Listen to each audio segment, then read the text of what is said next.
जय श्री कृष्ण भक्तों, श्रीमद् भगवद गीता अध्याय 4 श्लोक 18। कर्मण्य कर्म यः पश्येत् अकर्मणि च कर्म यः स बुद्धिमान मनुष्येषु स युक्तः कृत्स्न कर्म कृत। भगवान कृष्ण अर्जुन से कहते हैं कि जो मनुष्य कर्म में अकर्म देख लेता है और अकर्म में कर्म देख लेता है, ऐसा व्यक्ति मनुष्यों में बुद्धिमान होता है, अर्थात अन्यों की अपेक्षा वह अधिक विद्वान होता है।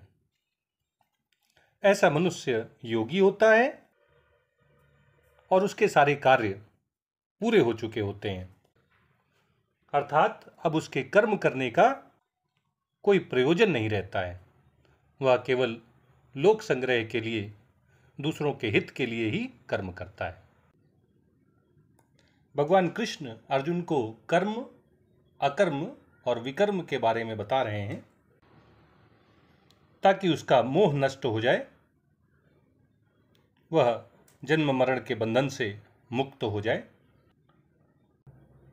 भगवान कहते हैं कि जो व्यक्ति कर्म में अकर्म देखता है, अर्थात कर्मों को करते समय उनसे निर्लिप्त रहता है, जो ये जानता है कि आत्मा किसी कार्य को करने वाला नहीं है, शरीर द्वारा, इंद्रियों द्वारा, मन द्वारा, वाणी द्वारा कर्म किए जाते हैं और इस तरह वह अपने कर्मों से अलग हो जाता है, निर्लिप्त हो जाता है। और जो व्यक्ति अकर्म में कर्म देखता है, अर्थात जब शरीर, मन और वाणी द्वारा कर्म न किए जा रहे हों या कर्म न करने से मैं सुखी हो जाऊंगा, कर्मों का त्याग करके मैं कर्मों के बंधन से मुक्त हो जाऊंगा, इस कामना के साथ जब कर्मों को न किया जा रहा हो, तब भी ऐसे कर्मों के त्याग में जो व्यक्ति शरीर सुख की कामना देखता है, कर्मों के त्याग में जो अहम भाव होता है, अहंकार होता है, जो व्यक्ति उसको देख लेता है,